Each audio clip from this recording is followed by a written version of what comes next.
Nous allons rester donc dans notre chapitre le circuit des documents de vente où là en fait on va voir toute une série de tutoriels par rapport au devis.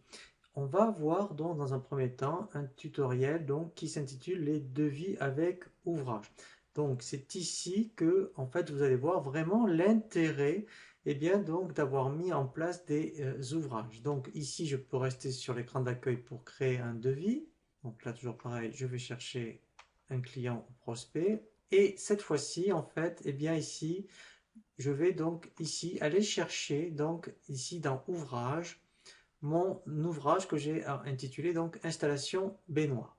Et vous allez voir comment ça se présente et comment on gère donc ici vous voyez donc l'ouvrage. Alors dans un premier temps, ici on reste sur l'ouvrage qui avait été créé, paramétré, et on va voir justement au niveau déjà des aperçus, puisque en fait on a trois possibilités. On peut donc ici demander un aperçu avec uniquement installation baignoire. On peut demander après d'avoir un aperçu avec l'ouvrage, le détail mais sans les montants. Et le dernier donc avec tout le détail et avec le montant. Donc ici quand je fais un aperçu déjà, bien en fait normalement j'avais indiqué je crois dans l'ouvrage donc imprimé sans, voilà, sans détail. Vous voyez que ici bien il y a marqué installation baignoire et c'est tout. Donc c'est ce que verra le client. Donc si bien systématiquement on vous le demande par exemple, vous pouvez dire mais moi je vais donc demander avec le détail donc de l'ouvrage. Donc ici je vais cliquer sur le petit stylo pour donc avoir donc l'option modifier et je vais revenir donc dans ouvrage. Et ici cette fois-ci vous voyez je vais demander donc imprimer sans montant.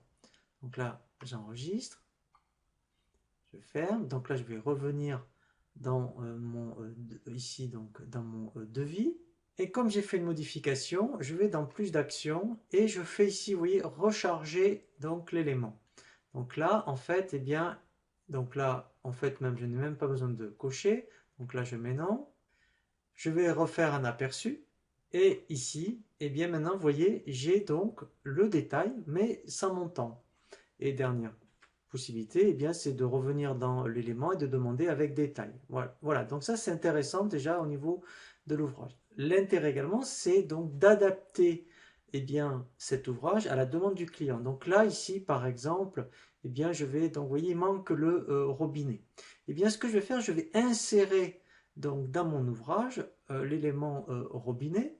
Donc pour ça, en fait, bien, je vais ici, je fais donc ajouter, ligne fourniture.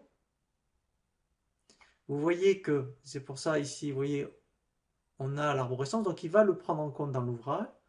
Et ici, donc, je prends mon robinet. Il faut donc ensuite lancer un recalcul de l'ouvrage, puisque là, vous voyez que le prix n'a pas bougé.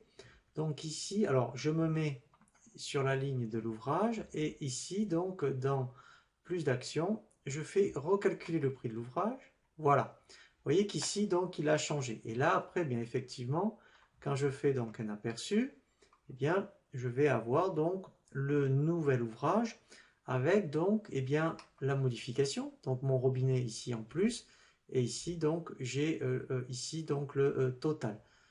Voilà, donc là en fait, hein, l'intérêt des ouvrages, c'est que effectivement ici, vous avez un ouvrage type et en fonction de la demande ici, vous pouvez alors soit supprimer ou insérer bien donc des éléments, soit de type fourniture ou main d'œuvre.